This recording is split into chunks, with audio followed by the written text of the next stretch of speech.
Сүүлийн үед авто замын өргөтөл шинжилгээ ажлаар хот дахин төлөвлөлтийн гол ажлууд намжих уу гэсэн дүүзүрэг бухаллаа. Улсын өнгө төрхийг тодорхойлох хот төлөвлөлтийн ажил одоогоор ямар шатнд байгааг нийслэлийн засаг дарга бөгөөд Улаанбаатар хотын захирагч Батүлээс тодруулсан юм а. Ер нь газар чөлөөлтийн ажил тэгээ чөлөөсний дараа тэр чөлөөлөгдсөн газар дээр суур тавих ажил, өөрөөр барилгынхаа суурийг тавих ажил. За мөн одоо инженерийн байгууламжийн шугамаа татах ийм ажлууд үндсэндээ эхлээд байна. Тэгээд тэр төсөл хэрэгжүүлэгч компаниуд бол яг зарим газар бэлгшээл байна гэж байна. Ер нь иргэдэн хоорондоо тохиролцож чөлөөлөх тухай ийм зөвшөөрлөө өгөөгүй газрууд бол одоо бол зогсон байдалд орно. Чөлөөлсөн газрууд бол бүх ажлууд бол эхэлчихсэн. Тэнд саяны илдэг одоо суур зүтгэлтэй ажил, инженерийн байгууламжийн ажлууд эхэлсэн ингээд яваад. Нийслэл хот 2 сая 900 мянган иргэнтэй өнөр өтгөн гихч хотоос алслагдмал дүүрэг газрууд хөдөөгийн нэг сум баг мэт амьдрал ахуйтай байдгийн цөөнгүй. Тэгвэл тэнд улс орны хөгжлийн бүтээн байгуулалтын ямар ч ажил хийгдэхгүй дэд бүтэц зам үйлчлэгээний газрууд ч байгуулагдахгүй байгаамаа. Эхэлж чадаагүй газруудад нөгөө иргэдэн зөвшөөрөхгүй гэсэн үг байхгүй юу?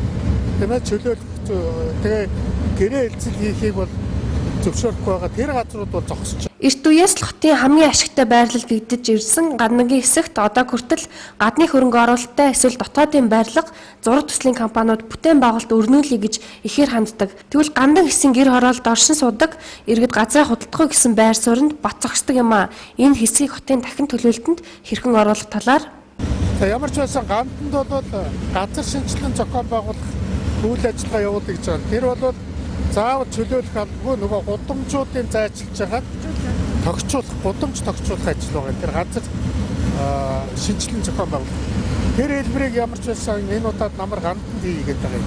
Айлууд нь зөвшөөрөх юм бол дундуур нь засмал замуудаа татаад нөгөө инженерийн байгууламжуудаа татчихъя.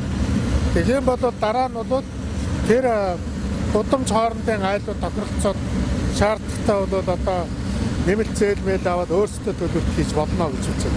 Одоо манай нийслэл хотын төлөвлөлт хэд нэгтарсан хүний амьдралын аятаа тухтай нөхцөлийг бүрдүүлэхэд сөрөг болж байгаатай л нийслэлээс баггүй зайд сул чөлөөтэй газар хангалттай бий. Мөн олон орны туршлагаар хот төлөвлөлтийг хийхдээ дэд бүтэц, эмнэлэг, сургууль, үйлчлэгээний газрыг хажууд нь хамттан барьж байгуулж байж зөв голдролтой орох учиртай гэдгээ.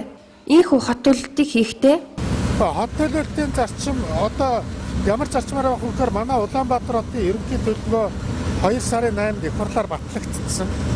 Энэ ерөнхий төлөвлөгөөг л баримтлал. Одоо энэ жил бол одоо жишээ нь дүүргүүд бол тэр ерөнхий төлөвлөгөөний хүрээнд хэсэгчилсэн ерөнхий төлөвлөгөө хийх гэж шүү дээ дүүргүүд. Тэгэхээр энэ хоёр ажил хийгдээд бол энэ нэгэн тэр зураг төлөвлөгөө нь гарцсан тэр хүрээндээ нам давхрын орон сууцууд, өндөр давхрын орон сууцууд, өндөр давхрын орон сууц тэр төлөвлөгөөн дээр заасан журмаар л хийгдсэн.